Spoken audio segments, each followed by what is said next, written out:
Hi, everyone. Welcome to today's class. Our essential question for today is, how does calculating the conservation of energy help a skater do tricks? Before we delve into that, I want you guys to go ahead and get into your do now. Use your notes from last class to find the different types of energy that can be found in a moving automobile. You have about 3 minutes. Submit this on Google Classroom, and once I see everyone's submissions, we'll go over the answers. Okay, let's get into it. So I hope you weren't confused by the arrows. It didn't necessarily have to come from this part, but let's see what we've got. Firstly, there's chemical. Anyone know where that would be? Go ahead, Farah. Yeah, in the engine. Great. We have light. You see the lights on here. There's light energy, mechanical energy. Sarah, I saw you wrote that. Good job. There's sound, right? Cars make sounds. And of course, there's heat. Are any of you driving yet? Once you drive for more than 15 minutes, you're going to notice that the outside of the car heats up. Remember, we learned last time that heat is a usual byproduct for all types of energy transformations, okay? Let's check out the agenda. Robert, would you read our essential question again? Good. So we'll be checking this out. You've already done your do now. And then I'll show you an introduction video on a really cool skater competition from 2019. We're not going to watch the whole thing. I'll just skip around a bit. If we finish exit ticket early, we can watch the rest of the video. We're going to look at a PhET simulation. PhET is usually how we look at science simulations in the class, and then we'll do some calculations. I'll do some with you, and you'll try some on your own before the exit ticket, okay? So you'll be totally ready. So let's check it out. I'm going to click on this picture here. You can do so with me since you have the slides also. And this is a competition in Minneapolis from 2019.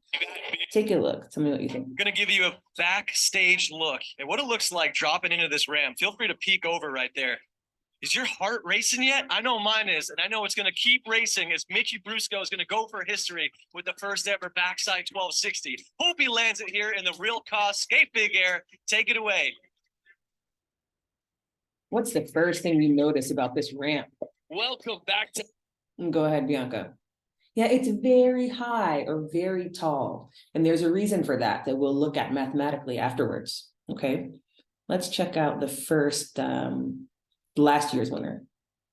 Chasing our defending gold medalist, Mickey Brusco. He had been waiting to get that first ever X Games gold. It happened last summer here in Minneapolis with that 1080 off the quarter pipe. And rumors are he's got an unprecedented 1260 on his mind here today, Bob. Well, he's got a lot of skill. Look what it took for him to get that gold medal. All right. So that's last year. What's to look for here today? We've got 5 different gold medals. There was no time for Toby to get ready, and all of a sudden he's an alternate, and he's off the big jump. That is no joke. I mean, good thing he's a kid, and he's ready. It's never easy to be the first to drop in, but that's Toby Ryan's job here today. Let's see what he's able to pull together. Nice ollie 3, but that's incredible, man. And a 540 that big with no practice to start off the contest, big man skateboarding right there. That's what we call 16-year-old legs, Bob. Yes, and a 16-year-old mentality. Look at this. Another look at this 5. And because of his weight. What do you think has helped this skater to be able to do several turns in the air with gravity pulling on him, no board to lean against? Go ahead, Tyler. Okay, maybe his weight, maybe other ideas. Speed, okay, good. All right, let's go ahead and look at the physics behind it because there is a legitimate answer. For this one, I do want you all to click the picture so that you can be going along with me to do this simulation. Okay, we're going to click just the intro. What I want you to do is put the skater on the half pipe, and you'll see he just goes back and forth. Then we're going to add a couple of things. I want us to add the bar graph so we can see the 2 types of energy, a grid so we can see how many meters high she is, and speed. So we can see how her speed changes. Now let's make some observations about this. What kind of energy does this skater have to begin with? Go ahead, Charles. Mechanical energy, right? But we don't see mechanical energy written here in the bar graph. That's because it's written as total energy. Total because there are two parts. What are the two parts of mechanical energy, the green and the blue? Good, kinetic and potential. What do you notice about them as the skater's going back and forth? Right, as she's higher, there's potential energy. As she's lower, there's kinetic. But it's not about the lowness. What else is going on as she's down here really low? The speed, good, Taylor, it's the speed, okay? So when her speed is high, kinetic energy is high. When her height is high, potential energy is high. So that gives us a little bit of a clue about the two calculations we're going to learn today. But what about total energy, total mechanical energy? Yeah, it's not moving. Why is that? We learned this last time. Why is it not moving? Excellent, Ferris, the conservation of energy. Thanks for typing that in the chat. Conservation of energy says that energy is going to stay the same no matter what. It'll change form, but the amount of energy present in the system will not increase or decrease. It's always conserved. Okay.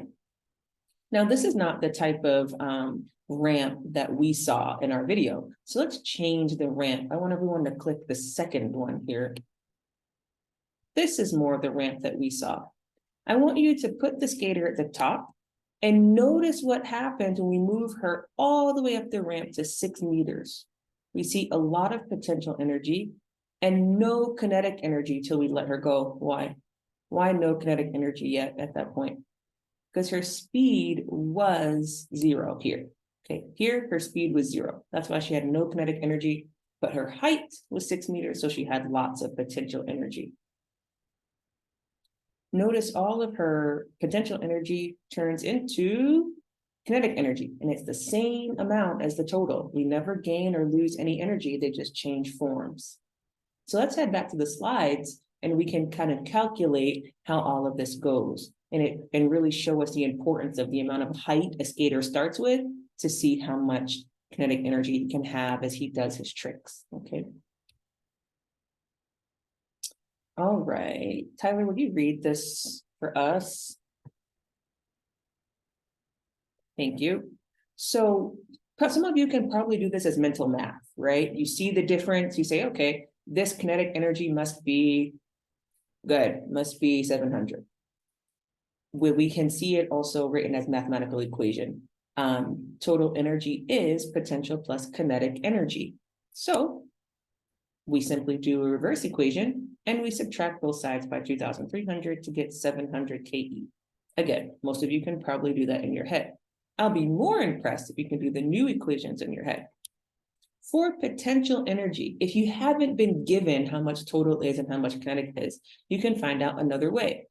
Potential energy has 3 variables: mass, which is always in kg, gravity, which we already learned is 9.8 meters per second squared or Newton kilograms, and height, which must be in meters, not feet or inches, not kilometers, it must be in meters, okay?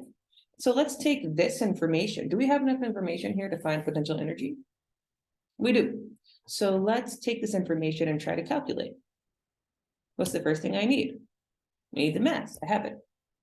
And the gravity and the height, she's at 4 meters. That's why this grid is important. You put all of this in your calculator and you end up with 2,548 what? Joules. It's the same unit as all the other forms of energy we've learned about, okay?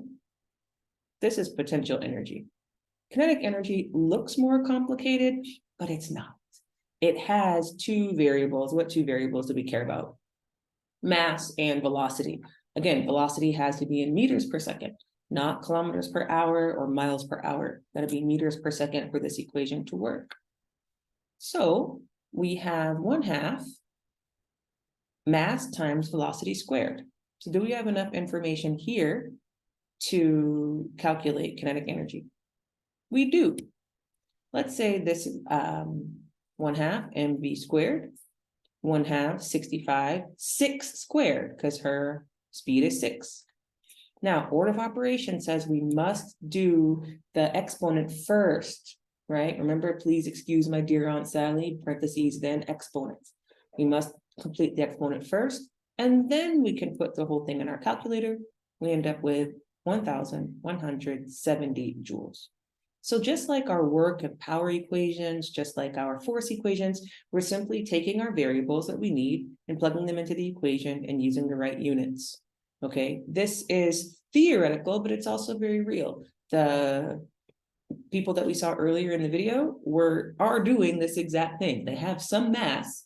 They gave themselves a really high potential energy and converted that into a speed and kinetic energy. Okay, that's how this works.